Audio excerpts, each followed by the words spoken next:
Hey, what's up, everybody? Video 44 coming at you another video. All right, so I just got through watching the G League Ignite versus Metropolitan 92, I believe is the name of the team. They're from France.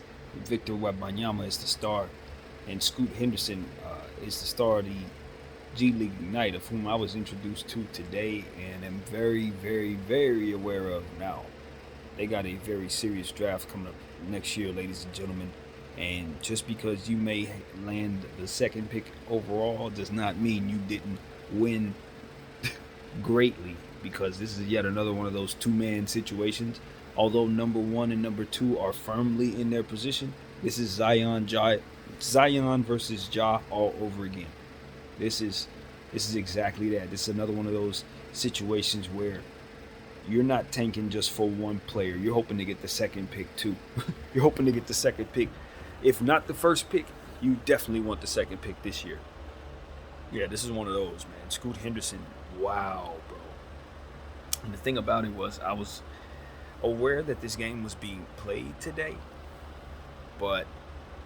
and I had heard Scoot Henderson's name, so I knew he was a big deal, right? I was aware of how they were marketing it, so he was somebody to look into, but I had never heard of him, and I didn't do any homework. So when I realized this game was on, I saw a couple of highlights of what was going on during the game, and I remembered it was on the NBA, app, but I didn't download the app at the time. I was like, you know what, just check out the highlights or whatever. But then I started uh, looking up Scoot Henderson on YouTube and realizing what his game was like and what it is he brings to the table, and I'm like, okay, now I want to see highlights of the G League game that was taking place tonight. And I realized the game was still on. In fact, it was like halftime during that moment. So I watched 5 minutes of Scoot's highlights, and then I went and downloaded that app and started watching the game. Unfortunately, most of what I saw in the third quarter was after Victor Wembanyama had sat down and Scoot had sat down. So I was watching a lot of the other guys for the majority of what I saw. But I did get a chance to see Victor go crazy in the fourth quarter from behind the arc. And this 37 points for a guy who's 7'4", with a wingspan that's longer than pretty much anything. And he shoots as well as anybody, and he blocks everything. Like I said, it's a firm number one. It's very clear that Victor Wembanyama is the real deal. He could start for any team in the NBA right now, and he'll probably be an MVP candidate as soon as he can fill out his body and get strong. I think the hype about him is exactly as good as advertised. He is exactly that. After seeing him tonight, even though against G League Ignite talent, obviously it's just a little different. He wasn't facing off against NBA guys, but it's very clear to me that Victor Wembanyama is a superstar right now, right here and now. Thing about it is, Scoot Henderson ain't too far apart from that. I think Scoot Henderson would probably be the starting point guard of probably a quarter of the NBA teams in the league right now. Probably a quarter of the teams right now, he would be your starting point guard. What I saw from him was very, very serious. This is a 17-year-old dude from Georgia who, like Jaylen Brown, like Anthony Edwards, is of that ilk. Super powerful shooting guards who are 10 times stronger than any shooting guards you've ever seen in your life. He's yet another one. Simple as that. Another Jaden Ivey, John Morant type of guy who can jump out of the gym and is moving faster and stronger than anybody his size. That's the thing about this guy. He is by far the strongest 17-year-old that I've ever seen with a slender build. If you see a 17-year-old that strong, he's like 350 pounds, and he plays football, and he's like 6'4", 350. Nah. Scoot is built like a shooting guard, but he's that strong. That's what it is. He could probably, he's like Anthony Edwards, man. Simple as that. He can jump out of the gym, powerful as all hell. He moves human beings out the way with ease. Just another like Westbrook like specimen. Simple as that. 15 years old, and I can assure you that he's just superhuman. You're not gonna be able to get as strong as that dude, no matter how hard you work out. He's one of those. No matter how hard you work out, no matter how much you put it to your body, The explosiveness that he can create with his energy and his genetics is just one of those things. It's like, all right, you win, bro. You win. He's one of those. So, like I said, like Jaden Ivey, it's just it's immediate. You understand that he's going to be one of the top echelons of athletes in the NBA. Jalen Green is another one. Guys that are just, you could tell they were just specially built for the next generation of athletics.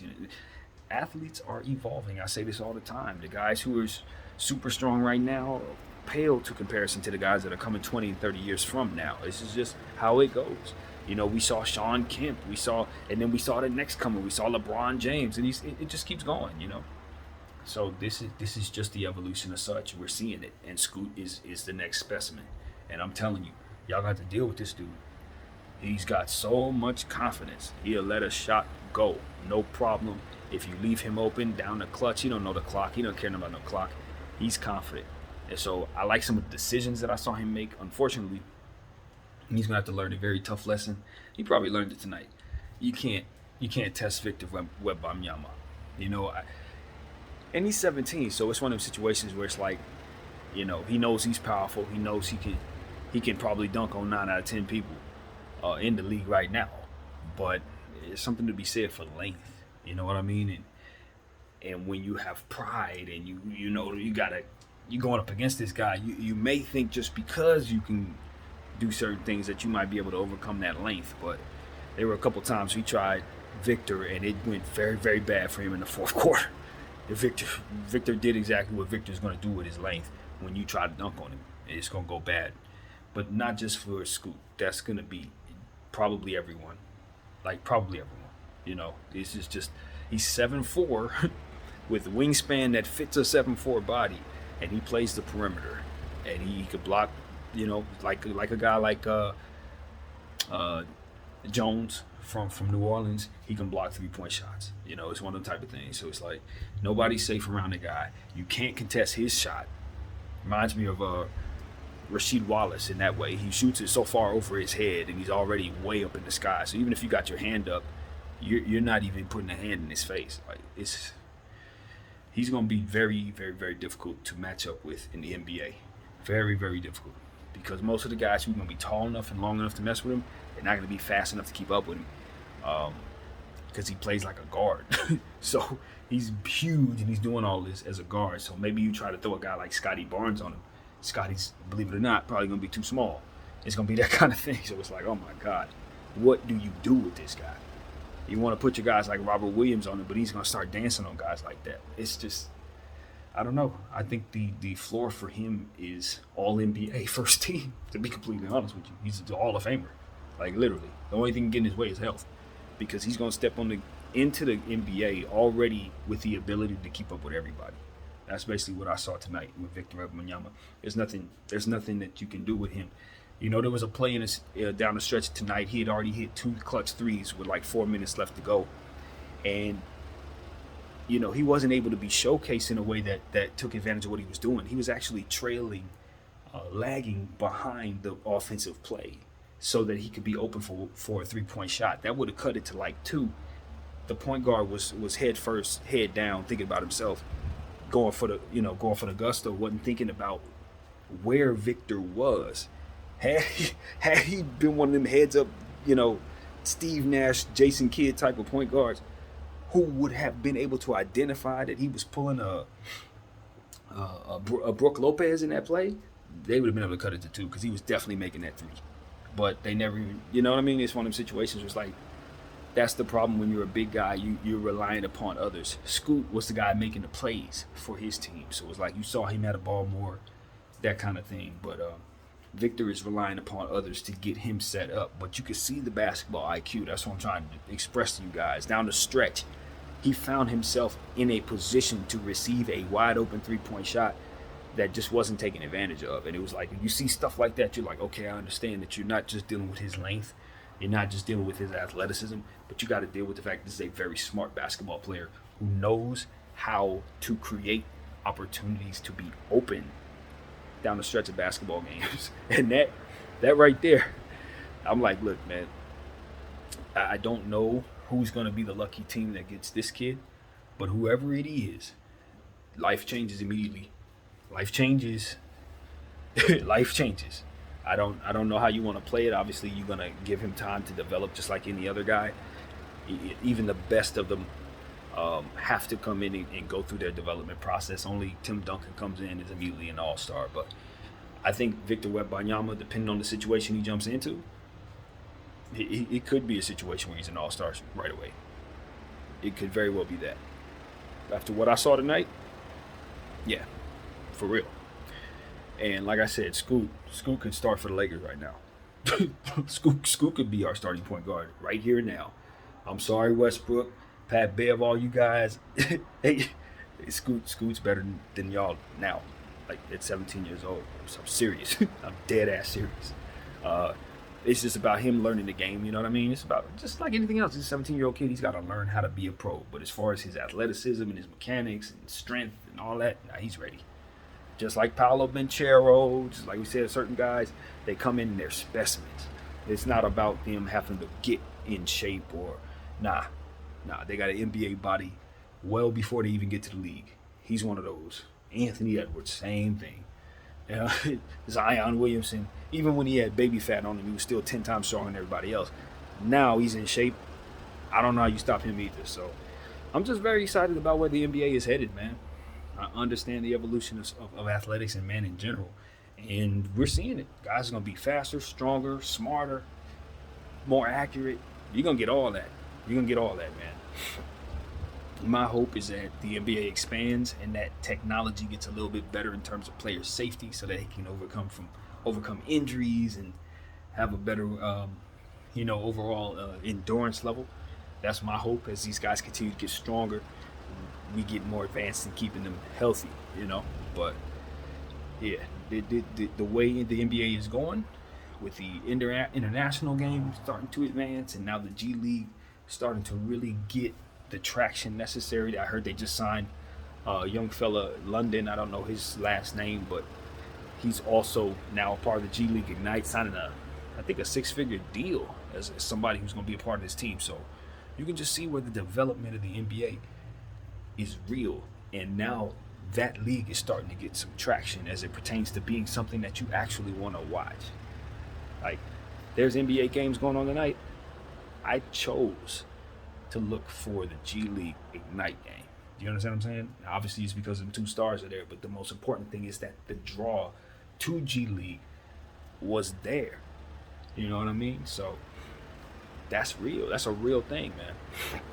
The stock of the G League just skyrocketed, if you ask me, because I just watched a good basketball game tonight with superstars on the floor that I actually wanted to see on an NBA floor. I would have loved to have seen Victor and Scoot play for the league, and I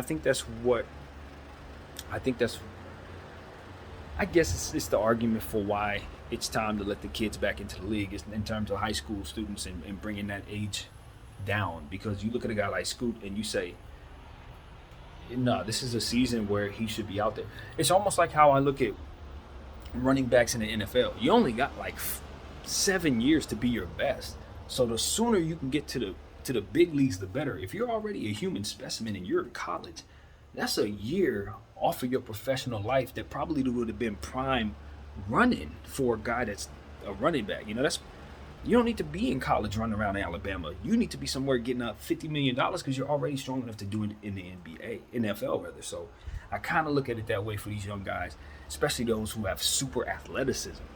And injuries start kicking their butts earlier than a lot of these other guys who are fundamentally sound. A guy like Scoot, he needs to be able to show you he's going to be explosive and get $100 million before he's even 19 because he's already strong enough to show you that he can do that. You see what I'm saying? So it's like, I don't know. Like I said, it's player health and the overall science of the game can make it so that guys like that can have a longer longevity at the level that they want to play at. A guy like Russell Westbrook, hopefully technology can get to a point where you can have a more graceful transition from athleticism to not being as athletic. We saw him struggle with that last year. I don't want to see a guy like Scoot go through that. You know what I mean? I want to see him get the maximum amount out of his body, you know what I'm saying? So that he can, display his best self in his best shape for as long as he's supposed to. So that I think sometimes And during the process of trying to make sure guys were mature enough to be professionals, we end up cheating ourselves out of some of their best years just by making them go through the college ranks and even, dare I say, G League in this situation. Both of those guys, they should have been marquee NBA players tonight. Forget all that. They should have been on the floor. So that's just my little opinion. That's what I got to say. I hope we can get to a point where the NBA can find a way to make all that make sense, I guess. But all the way around, I was super entertained tonight. Those kids put on a hell of a show. Both teams, they did a great job, but those superstars did not disappoint. And I am very much aware of Scoot Henderson. He's one of the strongest 17-year-olds, if not the strongest 17-year-old I've ever seen in my entire life. Like seriously, it's just ridiculous, bro. And Victor Wembanyama's even better than I thought he was. Truthfully, he's even better than I thought he was. Because I understood him to be already somebody who could do a lot of different things for you, but I didn't realize how intelligent he was as a basketball player. Little things, savvy little things that I was seeing him do, I'm like, oh, okay. Yeah, so I think he's going to be teachable. I think he's going to be somebody that takes well to just about any system. Like I said, stretching the floor would never be a problem for him. And, that's just what it is, man. I'm super excited about those kids. And if this was a perfect world, they would both end up in the NBA tomorrow if it were up to me. Playing for my team, not for me, up to me. But it is what it is, man. That's what I got. My name is BDL44. I thank you all for watching.